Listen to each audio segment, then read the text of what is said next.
Mga ka-reload, may lumabas na naman ngang ad sa ating social media account. Syempre, dali-dali natin tong dinownload kasi ang ganda, pangalan pa lang niya, ang ganda na agad. Sweldo Plus. Ayan siya. Ang sabi nga niya dyan ay online loan 24 hours, cooperate with formal institutions, safe and reliable, no hidden fees, and fully transparent daw siya.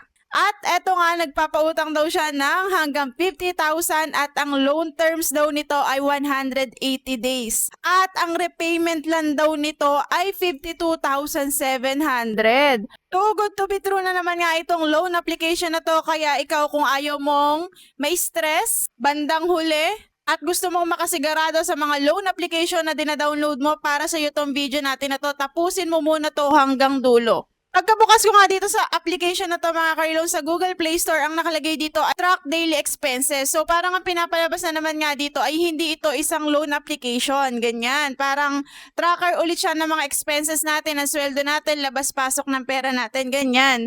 At ito nga application na to ay na-release noong May 28, 2026 lang at meron ng 1,000 na nakakapag-download nito. Sobrang bago at sobrang konti pa lang din yung nakakapag-try at ayan, madalas nga siyang lumabas sa social media natin. Baka makita nyo to, wag muna kayong mag-download. Sabi pa nga niya dito, madaling mag-record ng gastos araw-araw, mas malinaw ang kita at gastusin. So parang iisipin mo talaga hindi siya loan application. Pagka-download natin, hiningan nga tayo ng contact number para masendan tayo ng OTP, then login na natin yan. At ito yung kanilang pinaka-homepage at confirm na hindi ito tracker, isa itong loan application. At meron nga daw siyang loan amount up to 100,000 at meron siyang annual interest rate na 3% hanggang 12% at yung loan period niya ay 91 hanggang 365 days. Syempre, withdraw now na natin yan. At mga ka-reloan, dahil nga ito ay isang parang tracker, ganyan, hindi siya nakadeclare na loan application, syempre wala itong record sa SEC. So, dun pa lang ay red flag na po ito agad. Pagka-download natin, ayan, ang unang lalabas na sasagutan natin ay bank card and yung contact information. So, dito, e-wallet. Pwede kayong mamili sa GrabPay, PayMaya, StarPay, GCash, at saka Peso. So, nilagay na nga natin dyan yung ating GCash. At sa baba nun ay tatlo yung hihingin niya na contact information sa inyo. Pero yung pangatlo ay optional na lang din naman. At ito nga ay nagdadirect sa ating contacts. Pagka next nga natin dyan mga ka-reload ay yung KYC na o yung ID card na natin, pipicturean, likod at harap. Tapos meron din ditong facial verification. Gandahan ng ngiti, gandahan ng capture kasi medyo maselan, ayaw niya kapag medyo malabo. At ito yung mga ID na tinatanggap niya.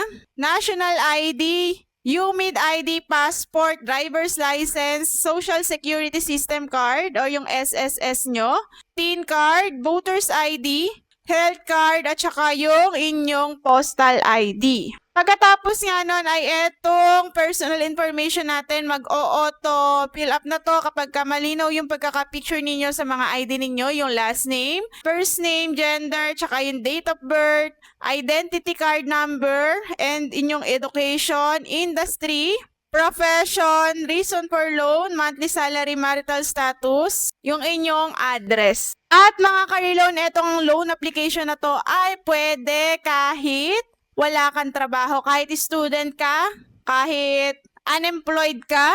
Dahil unemployed ngayon nilagay ko dito ay na-approve pa rin niya ako at na-disburse niya ako ng loan amount. So wait nyo hanggang dulo kung ano nangyari sa atin dito bago kayo mag-download. At pagkatapos nga nun, sobrang bilis lang ang sasagutan natin.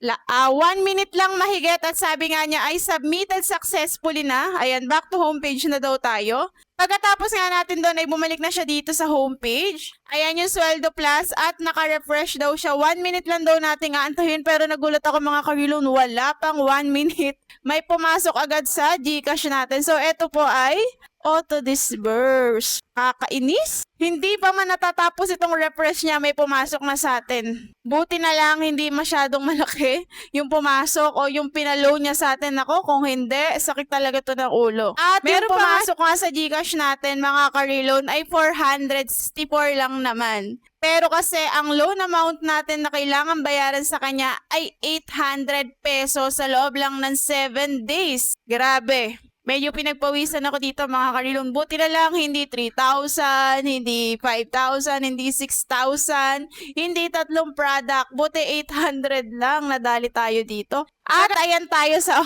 orders. Meron daw tayong total repayment na 800 at ang due date natin ay sa July 30. Ngayon ay July 24. So bali 6 days nga lang yan. Nakalagay pa repay on time can increase your loan limit. Naku, delikado tayo dito. Ito yung kanyang order details. So yung binigay niya sa atin ay Sweldo Plus Titan. At yung service charge siya nga daw ay 336 pesos. Kung mapapansin nyo dyan sa baba mga karilon, meron dyang repay. Tapos sa ilalim may naka-orange pa. Ang sabi dyan, repay and auto-apply. Nako, wag na wag nyong pipindutin yung repay and auto-apply na yan kasi mag-auto-disburse ulit sa inyo yan. Nakaka-stress yan. Wag na wag. Kapag napindot nyo yon, i-cancel nyo muna, i-clear nyo muna, i-refresh nyo muna yung cellphone nyo, i-close nyo yung account.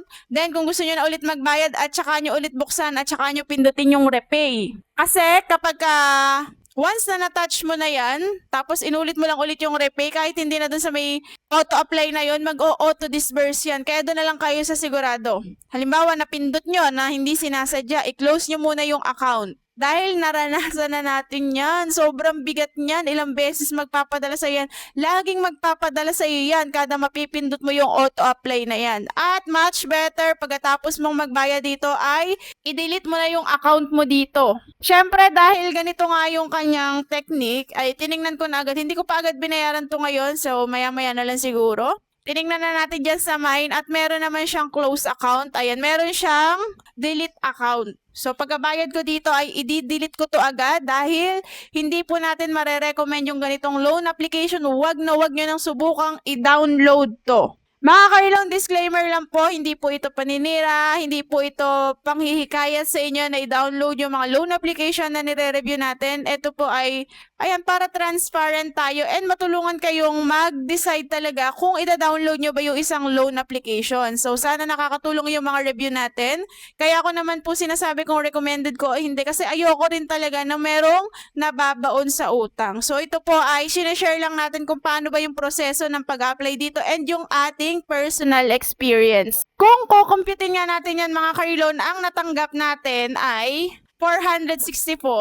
So yung tubo niya sa atin sa loob ng 7 days ay 336 agad. At ang interest rate nun sa buong 7 araw na yon, simula ngayon na na-disburse sa atin, ay 72.41%. Biruin mo yan mga karilon, gaano kataas yan? Mataas pa sa mataas. At ang average rate nito per day ay 10.34%. Grabe.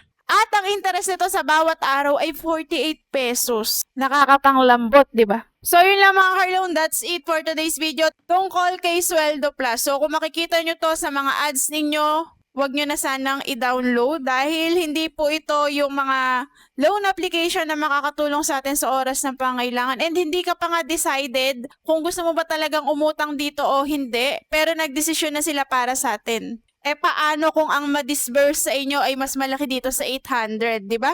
O kagaya sa iba nating nababasa na di-disbursean sila, libo talaga. Sobrang sakit niyan sa ulo mga karilon. So yun lang mga karilon. Kung nakatulong sa inyo itong video natin, please like naman and i-share nyo na din at mag-comment na rin kayo na experience nyo. At kapag nakita nyo ba itong ads na to, ida-download nyo pa rin ba siya? At kung gusto nyo pa nga ng mga ganitong honest review, mga real talks and warnings, ay mag-subscribe na kayo and hit the notification bell para lagi kayong updated sa mga uploads natin. So yun lang po.